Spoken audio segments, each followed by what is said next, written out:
Olá, você se considera ou conhece alguém que é muito ansioso? Então fica até o final porque esse vídeo vai ser muito útil para você ou para você enviar aí para esse amigo ou esse familiar que você já se lembrou.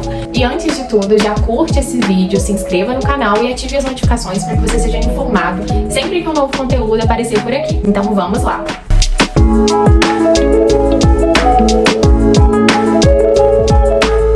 Primeiro de tudo, eu quero falar de uma dúvida que é muito comum algumas pessoas questionarem. Eu tenho crise de pânico ou eu tenho crise de ansiedade? A verdade é que o que a gente conhece, então, como crise de ansiedade, recebe o nome técnico de ataque de pânico.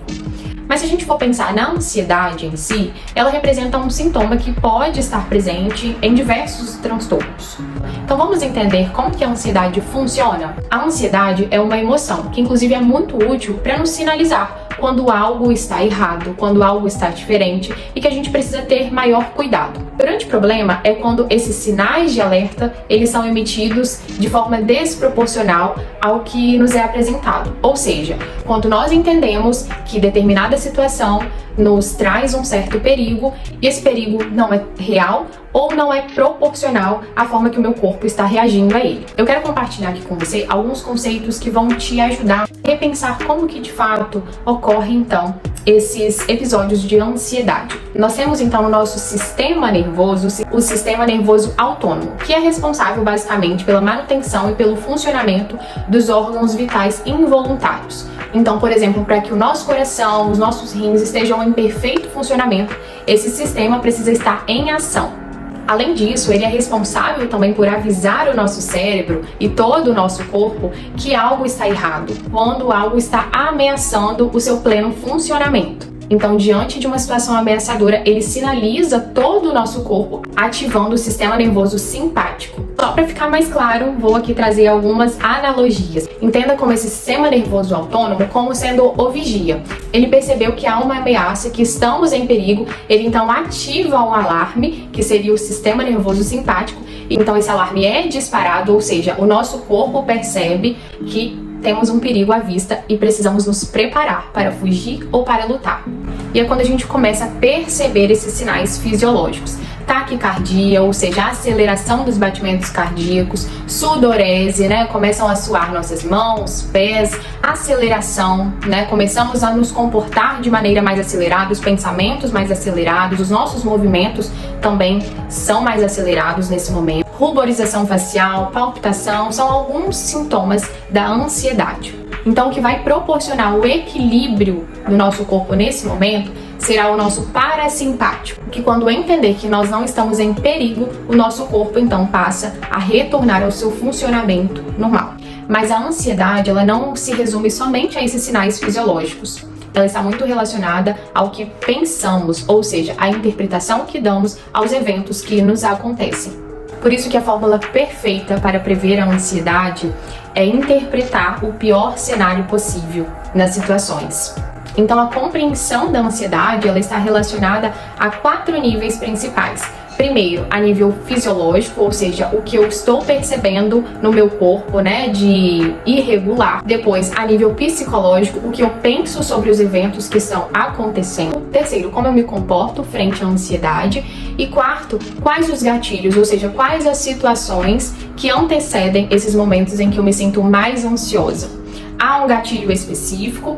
Há um medo específico ou há um medo mais difuso, que eu não tenho tanta clareza do que realmente eu temo? E aí vamos falar um pouco sobre a terapia, como a terapia pode te ajudar a lidar com a ansiedade.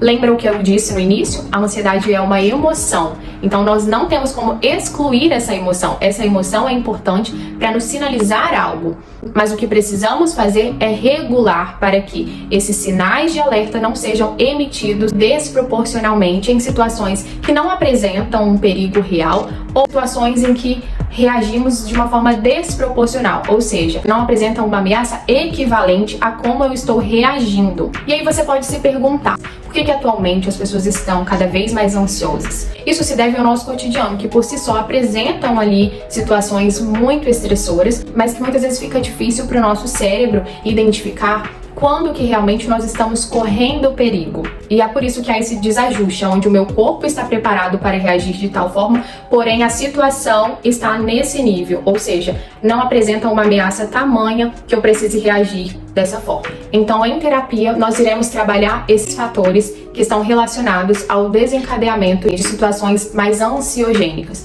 Será possível trabalhar no controle dos sinais fisiológicos, a forma como você interpreta e enxerga os eventos que acontecem, como você se comporta, porque é muito comum que pela ansiedade já se caracterizar uma emoção totalmente desconfortável de lidar, é natural que você busque evitar passar por esses momentos. Mas evitando passar, a intensidade dessa emoção aumenta ao invés de diminuir. É por isso que iremos trabalhar como você se comporta. O paciente passará a lidar com as situações ansiogênicas, enfrentando ao invés de evitar. E o quarto é compreender esses gatilhos, ou seja, as situações que podem desencadear essa sensação de total descontrole, te colocando mais vulnerável a experienciar a ansiedade. E falando um pouquinho sobre as técnicas que possivelmente você já teve contato com elas, já ouviu falar, a técnica da respiração ela é muito utilizada e muito eficaz no controle da ansiedade, exatamente porque ela vai sinalizar para o nosso corpo que não estamos em perigo. Lembra o que eu trouxe sobre o sistema simpático e o parasimpático, onde o parasimpático irá atuar equilibrando o nosso corpo, mas para que esse equilíbrio aconteça, precisamos indicar para o nosso corpo que está tudo bem, que o pior já passou, que não estamos em risco. E a respiração fará exatamente isso, mostrará que o perigo não está aparente e que o nosso corpo precisa se regular. Através da respiração, será possível adquirir maior percepção corporal, por exemplo, quando praticamos a respiração diafragmática. Então, a respiração passa a concentrar-se no abdômen. Então, eu passo a olhar para mim, perceber o meu corpo. Ela também atuará na regulação do ritmo, porque quando estamos ansiosos é natural que o ritmo da respiração fique ainda mais acelerado e desregulado. Então, terá todo esse trabalho para que você perceba o ritmo, a frequência que você está respirando. Então, diante disso, ao se deparar com uma situação em que você passa a se perceber ainda mais ansioso, você terá ferramentas para utilizar nesse momento e assumir o controle. Bom, eu espero nesse vídeo ter esclarecido um pouco sobre a ansiedade. Se você quiser, eu posso me aprofundar ainda mais nesse tema, então coloque aqui nos comentários o que você gostaria de saber sobre a ansiedade, o que talvez surgiu aí de dúvida, para que a gente continue esse diálogo. Foi ótimo ter a sua companhia aqui e dividir um pouco sobre psicologia com você. Um forte abraço e até a próxima!